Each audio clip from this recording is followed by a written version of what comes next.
IndiGo ప్రయాణికుల అసౌకర్యానికి చింతిస్తున్నామన్నారు కేంద్ర పౌర విమానయాన శాఖ మంత్రి రామ్మోహన్ నాయుడు. ఇండిగో సంక్షోభంపై రాజ్యసభ వేదికగా కేంద్ర మంత్రి వివరణ ఇచ్చారు. అందరితో చర్చించాకే ఎఫ్డీటీఎల్ నిబంధనలు రూపొందించామన్నారు. ఈ సమస్య ఇండిగో సంస్థలోని సిబ్బంది కేటాయింపు, అంతర్గత ప్రణాళిక లోపాల వల్లే తలెత్తిందని ఆయన స్పష్టం చేశారు. మరోవైపు సంక్షోభం నేపథ్యంలో మంత్రి రాజీనామా చేయాలని విపక్షాలు డిమాండ్ చేస్తున్నాయి. దీనికి సంబంధించిన మరింత సమాచారాన్ని మా అవుట్పుట్ ఎడిటర్ వెంకట్ అందిస్తారు. చెప్పండి వెంకట్, ఈ అంశానికి సంబంధించిన అప్డేట్ ఏంటి? ఇండిగో సంక్షోభం కొనసాగుతూనే ఉంది. ఇప్పటివరకు దాదాపు 3,900 విమానాలకు పైన సర్వీసులు రద్దయ్యాయి. ఇవాళ ఒకరోజు సోమవారం కూడా, అంటే 7వ రోజు కూడా ఆల్మోస్ట్ 500+ విమానాలు రద్దయ్యాయి. సో ఈ నేపథ్యంలో కేంద్ర పౌర విమానయాన శాఖ పార్లమెంట్ వేదిక ఒక ప్రకటన చేయడం జరిగింది. ఎవరైతే కేంద్ర పౌర విమానయాన శాఖ మంత్రి రామ్మోహన్ నాయుడు ఎవరైతే ఉన్నారో ఆయన మీద పెద్ద ఎత్తున విమర్శలు వస్తూ ఉన్నాయి. అంటే సరిగా డీల్ చేయలేకపోయారు, అందుకే ఇదంతా పరిస్థితులు ఎత్తింది. దీనికి కారణం కేంద్రమే అనే ఒక పదే విపక్షాలు పాయింట్అవుట్ చేస్తున్న నేపథ్యంలో సంక్షోభం సంబంధించి ఆయన పార్లమెంట్ రాజ్యసభలో ఒక కీలకమైన ప్రకటన చేయడం జరిగింది.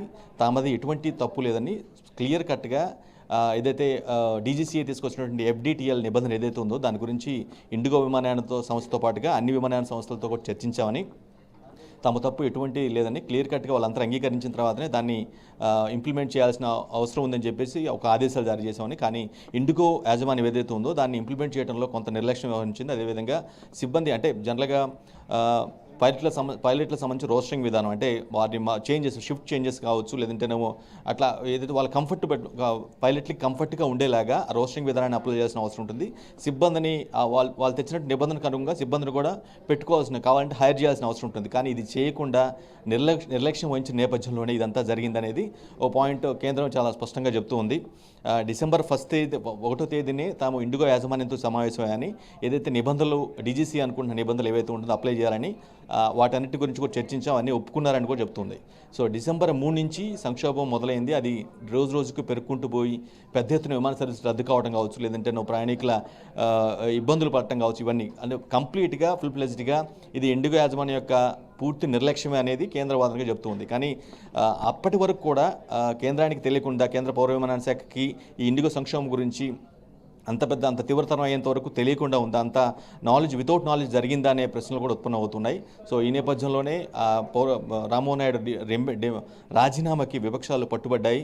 సో ఇటువంటి నేపథ్యంలో రాజ్యసభ ఎదుగు కీలకమైన ప్రకటన చేయడం జరిగింది. అంతేకాదు ఇప్పటివరకు జరిగినటువంటి సంబంధించి అంటే ఇండిగో సంక్షోభం సంబంధించి కొన్ని పాయింట్లు చాలా క్లియర్ కట్గా చెప్పడం జరిగింది. నవంబర్ 21 నుంచి ఆల్మోస్ట్ డిసెంబర్ 1 వరకు ఇండిగోలో తలెత్తినటువంటి ఏదైతే తప్పిదాలు కావచ్చు, లేదంటే నిర్లక్ష్యమో, లేదంటే రీజన్ ఏదైనా సరే ఆ సంక్షోభం సంబంధించి ఆల్మోస్ట్ 9,56,000 టికెట్లు రద్దయినట్టుగా, అందులో 847 కోట్ల రూపాయలు రిఫండ్ చేసినట్టుగా ప్యాసింజర్లకి, అంటే అన్ని టికెట్లు రద్దయినాయి. దానికి సంబంధించినటువంటి ఫండింగ్ ఏదైతే ఉందో, ఆ ప్యాసింజర్లకు రావాల్సిన అమౌంట్ ఏదైతే ఉందో 827 కోట్ల రూపాయలు, అంటే ఆ రద్దయిన టికెట్లో నుంచి ఎంతైతే అమౌంట్ ప్యాసింజర్లకు వెళ్ళాల్సిన అవసరం ఉందో అందులో ఆల్మోస్ట్ 827 కోట్ల రూపాయలు రిఫండ్ చేసామని చెప్తూ ఉన్నారు. అంతేకాదు సగం బ్యాగులు ఇప్పటివరకు డిసెంబర్ 1 నుంచి 7వ తారీఖు వరకు కూడా 5,57,000 టికెట్లు రద్దయినాయి. దానికి సంబంధించినటువంటి రిఫండింగ్ కూడా కొంత చేశామని కేంద్రం చెప్తూ ఉంది. ఇక బ్యాగ్ విషయానికి వచ్చి, లగేజ్ విషయానికి వచ్చినట్లయితే ప్యాసింజర్లకు సంబంధించి ఆల్మోస్ట్ సగం ఇప్పటివరకు పంపించాము. మరో 36 గంటల్లో మిగిలిన బ్యాగేజ్లు మొత్తం కూడా ఆయా ప్యాసింజర్లకు సంబంధించినటువంటి లగేజ్ మొత్తం కూడా చేర్చేస్తామని చాలా స్పష్టంగా పౌర విమానయాన శాఖ పార్లమెంట్ వేదిక చెప్తూ ఉంది. సో ఓవరాల్గా కేంద్రం పైన ఇస్తున్నటువంటి ఏదైతే ఆరోపణలు ఉన్నాయో, రాజీనామా చేయాలి, లేదంటే మీకు నిర్లక్ష్యం ఉంది, మీ నిర్లక్ష్యం వల్ల ఇదంతా జరిగిందని ఏదైతే చెప్తుందో దాన్ని కండెమ్ చేస్తూ ఒక స్పష్టమైనటువంటి ప్రకటన అయితే చేయడం జరిగింది Jhansi Rani. Right, thank you Venkat for the update.